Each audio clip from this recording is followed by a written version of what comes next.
Hi, I'm Trish from TrishNewberry.com and welcome to the Beginner's Sewing class. This course of tutorials is aimed at absolute beginners and is designed as a how-to guide to get you up and sewing in the shortest possible time. We're going to start with the basics and work our way through. So if you're ready to start sewing and enjoy your crafting journey, let's go. During this lesson, you're going to get a crash course in how to set up your machine. So this is the basics. We're going to learn about thread, threading the upper thread, the bobbin thread, the needles, and really how to get started to get our sewing project working as quick as we can. Let's talk about thread for a moment. It's really tempting to go to the shop and buy cheap thread when you're getting started.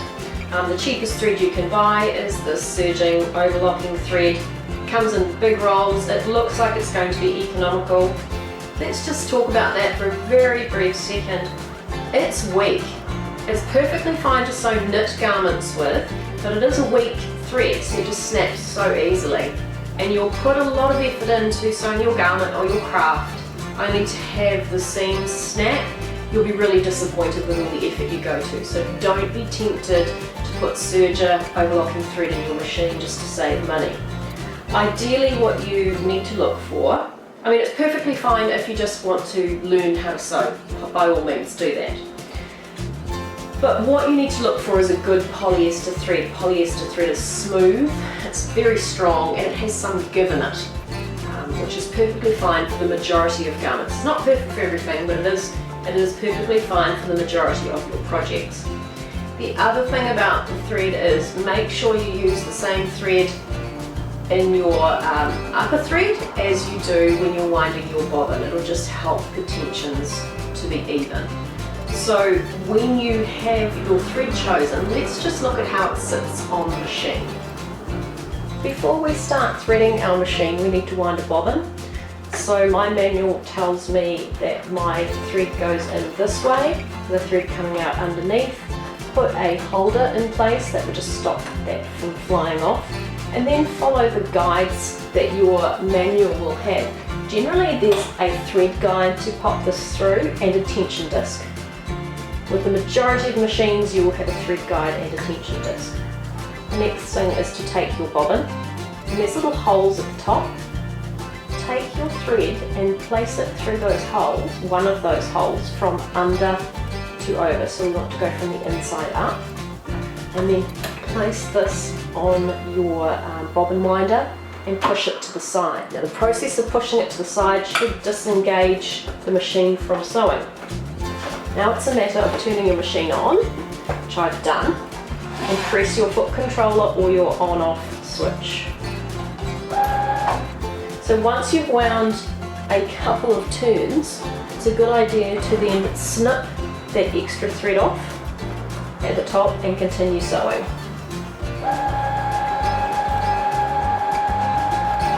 Now I won't wind that the whole way, but the machine will stop when that has finished winding. Disengage it by pushing to the left and cut that off.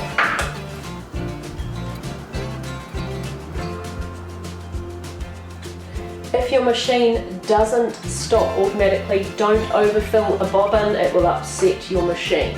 So make sure it's only about 3/4 to 7/8 of the way full. Okay, so now we have our bobbin. Let's place it inside our bobbin area. This will be specific to your machine type, but generally there's a cover.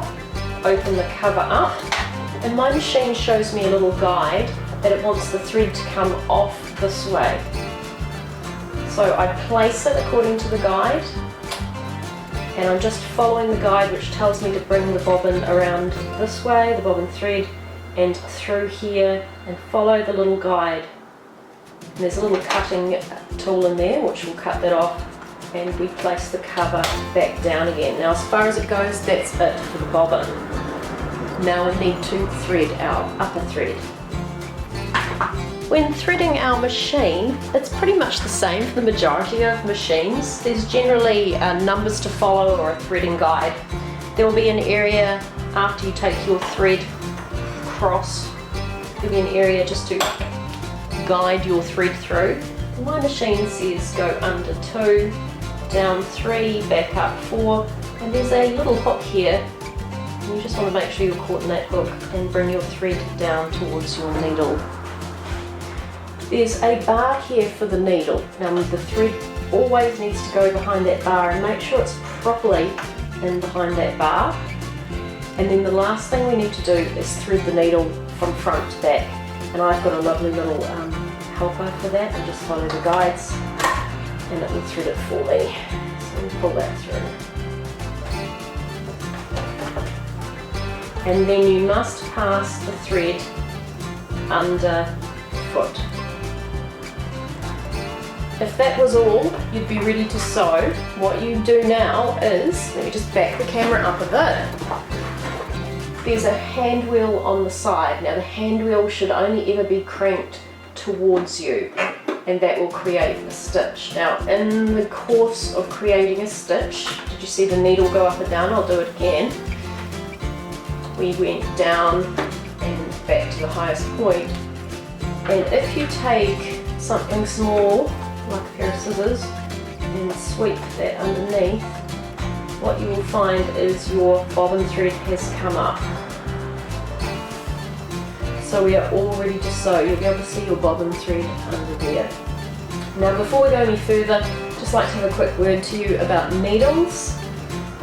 Generally you'll be using an 80 or a 90 needle, which is 12 or a 14. Depends whether you're working in metric or imperial. I tend to use an 80-12 every day. If you needed a lighter fabric like a silk, you'd be using a 70, which I think is a 10. If you were using a denim or a canvas, you'd go to 100. To install the needle, I'll just take this thread back out again. Let's have a closer look. So your machine may or may not have a screw. Mine just has a hand grip. You generally left will loosen it, so counterclockwise, and if you hold your needle it'll just drop out. And if we look at the needles, home sewing machines have a flat back and a curved front. So when you install this needle, you need to hold it with your left hand with the flat at the back and then place it into the needle holder here. Just make sure it's up as high as it will go, push it up as high as it will go, and then just screw it to the right, which is clockwise, to tighten it up. So it's generally a good idea to put a new needle in for every new sewing project. Needles become bent, broken, burred. So if you have any problems with puckering, generally replace the needle. The theory is a certain amount of machine hours, but if you've got a special project, just put a new needle in. And this is our foot. There are lots of different feet you can get for your machine, but if we're just going to sew a plain stitch, you need a plain stitch foot. Now this machine has a button at the back here to drop the foot off. This is what the foot looks like. The needle goes down in this area here. Just consult your manual as to the foot type you're using, but generally we just drop this. So this is a little lever, and that will tension and untension our machine, and it drops our presser foot. So it's our presser foot lever. So let's talk about the last few things you'll need to know with your machine. As I said, this is a crash course, this is a quick how-to get started guide. On the side here, you will have a guide to your stitches. It will either be a dial, you can turn right and left, clockwise and counterclockwise. It'll have your stitches marked on it. In addition to this, up here, there will be a little guide here somewhere. That'll be the tension for your thread. Don't fiddle with it unless you really need to, and we'll cover that in later lessons. But generally, if your machine comes straight out of the box, it's usually pretty good to leave it there.